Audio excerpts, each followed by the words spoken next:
சினிமாவை பொறுத்த வரைக்கும் ப்ராஜெக்டை நம்பி தான் பணம் கொடுப்பாங்க. இப்போ ஒரு ப்ராஜெக்ட் எடுத்துகிட்டு போகிறோம் புரியுதுங்களுக்கு. சும்மா ஒரு உதாரணம் சொல்லுவோம். விஜய் சார் நடிக்கிற ஒரு படம், இல்லை அஜித் சார் நடிக்கிற ஒரு படம், ஒரு ப்ரொடியூசர் கால் ஷீட் கொடுத்தோன்னே அந்த ப்ராஜெக்ட் வந்து ஒரு ஃபைனான்ஸர்கிட்ட எடுத்துகிட்டு போவாங்க. எடுத்துகிட்டு போய் சார் இந்த படத்தை வந்து நாங்கள் 400 கோடியில் பண்ணுறோம், இந்த படத்துக்கு எங்களுக்கு இவ்வளோ ஃபைனான்ஸ் தேவை அப்படின்னும் போது அந்த படத்தை நம்பி தான் ஃபைனான்சர்ஸ் பணம் கொடுப்பாங்க. இது சினிமாவில் எப்படி சொல்லுவாங்கன்னா நெகட்டிவ் ஃபைனான்ஸ்னு சொல்லுவாங்க. நெகட்டிவ் இப்போ கிடையாது. அதாவது வந்து இப்போ எல்லாமே டிஜிட்டல் ஆயிடுச்சு. இருந்தாலும் அது நெகட்டிவ் தான். அந்த படம் வந்து எதில் வருது? செல்லுலாய்டில் தானே வருது. அந்த செல்லுலாய்டில் தானே அத்தனை ஒரு படத்துக்கு என்னென்ன செலவழிக்கிறாங்களோ அத்தனையுமே வந்து இந்த சினிமாவில் தான் வருது. செல்லுலாய்டில் தான் ஃப்ரேம் பண்ணுறாங்க, கேமராவில் தான் பிடிக்கிறாங்க அந்த படத்தை.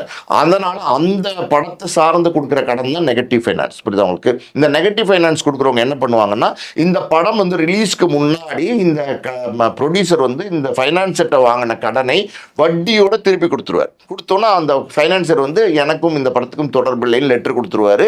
இது ஒரு அண்டர்ஸ்டாண்டிங், ஒரு அக்ரிமெண்ட் ப்ரொடியூசருக்கும் ஃபைனான்சருக்கு இருக்கும்.